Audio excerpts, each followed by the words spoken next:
சேனலை இது வரைக்கும் சப்ஸ்கிரைப் பண்ணாதவங்க சப்ஸ்கிரைப் பண்ணிக்கோங்க. மறக்காமல் அந்த பெல் ஐக்கானை கிளிக் பண்ணிக்கோங்க. Thank you. Hello friends, welcome to Duckins family channel. நம்ம இன்னைக்கு என்ன பார்க்க போறோம்னா மட்டன் கோலா உருண்டை பார்க்க போறோம். அதுக்கு தேவையான பொருட்கள் என்னன்னு பார்க்கலாம். 1 கப் மட்டன் எடுத்திருக்கேன். அதை மிக்ஸி ஜார்ல நைஸா இந்த மாதிரி அரைச்சு எடுத்து வச்சிருக்கேன். வதக்கி அரைக்க தேவையான பொருட்கள் என்னன்னு பார்க்கலாம். 2 ஸ்பூன் எண்ணெய் சேர்த்திருக்கேன். சின்ன வெங்காயம் 10 சேர்த்திருக்கேன். 7 பல் பூண்டு சேர்த்திருக்கேன். சின்ன துண்டு இஞ்சி சின்னதா கட் பண்ணி சேர்த்திருக்கேன். கொத்தமல்லி கொஞ்சமா சேர்த்துக்கலாம். கருவேப்பிலை கொஞ்சமா சேர்த்துக்கலாம். புதினா சேர்த்துக்கலாம். பிரிஞ்சி லீஃப் 2 சேர்த்துக்கலாம். 1 ஏலக்காய் சேர்த்துக்கலாம்.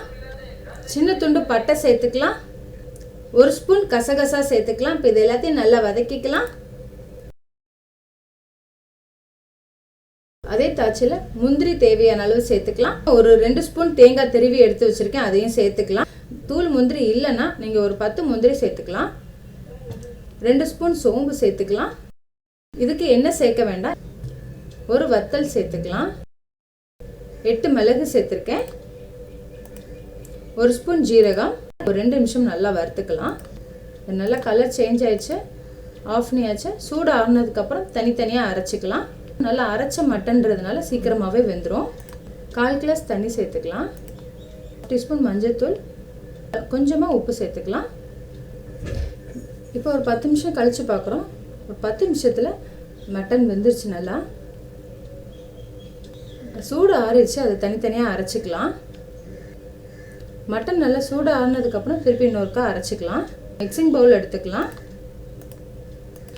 சின்ன வெங்காயம் இஞ்சி பூண்டு அரைச்ச பேஸ்ட்டை இப்போ சேர்த்துக்கலாம். முந்திரி தேங்காய் சோம்பு அரைச்ச பவுடரையும் சேர்த்துக்கலாம். இப்போ மட்டன் அரைச்சிக்கலாம். இப்போ மட்டன் அரைச்சாச்சு, மட்டனையும் சேர்த்துக்கலாம்.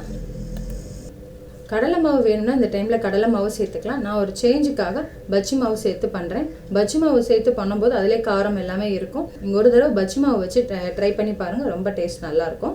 பஜ்ஜி மாவு நான் ஒரு 3 ஸ்பூன் சேர்த்துருக்கேன். 1 ஸ்பூன் அரிசி மாவு சேர்த்துக்கிறேன்.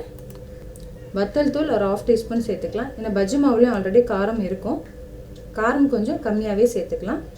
1/2 டீஸ்பூன் பெருங்காயத்தூள், 1/2 டீஸ்பூன் கறி மசாலா, 1/2 டீஸ்பூன் கரம் மசாலா. மட்டன் வேக வைக்கும்போது உப்பு சேர்த்துருக்கேன், அதனால் உப்பு கொஞ்சமாகவே சேர்த்துக்கலாம். கொத்தமல்லி கொஞ்சமாக கட் பண்ணி சேர்த்துக்கலாம். எல்லாத்தையும் சேர்த்து நல்லா மிக்ஸ் பண்ணிக்கலாம். உப்பு காரம்லாம் கரெக்டாக இருக்கான்னு பார்த்துக்கலாம். கரெக்டாக இருக்கா? நமக்கு பிடிச்சமான ஷேப்பில் சின்னதாகவோ பெருசாகவோ உருண்டை பிடிச்சிக்கலாம். நான் ஒரு மீடியம் சைஸில் உருண்டை பிடிச்சிக்கிறேன்.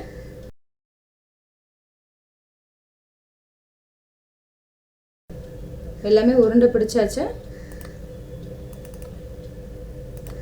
எண்ணெய் நல்லா காஞ்சிச்சு. எண்ணெய் காஞ்சோடனே மீடியம் ஃப்ளேமில் வச்சுக்கலாம். இப்போ எல்லாத்தையும் பொரிச்சு எடுத்துடலாம். பபிள் ஸ்டாப் ஆனோடனே மாற்றி போட்டுக்கலாம்.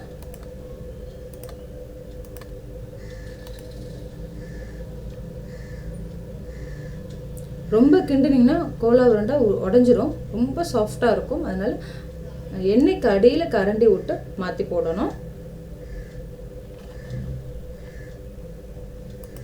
மாரி மெதுவாக மாற்றி போட்டுக்கலாம். நல்லா கலர் சேஞ்ச் ஆயிடுச்சு. இப்போ இதை எடுத்துடலாம். எவ்வளோ பர்ஃபெக்டாக மட்டன் கோலா உருண்டை ரெடி ஆயிடுச்சு பாருங்கள்.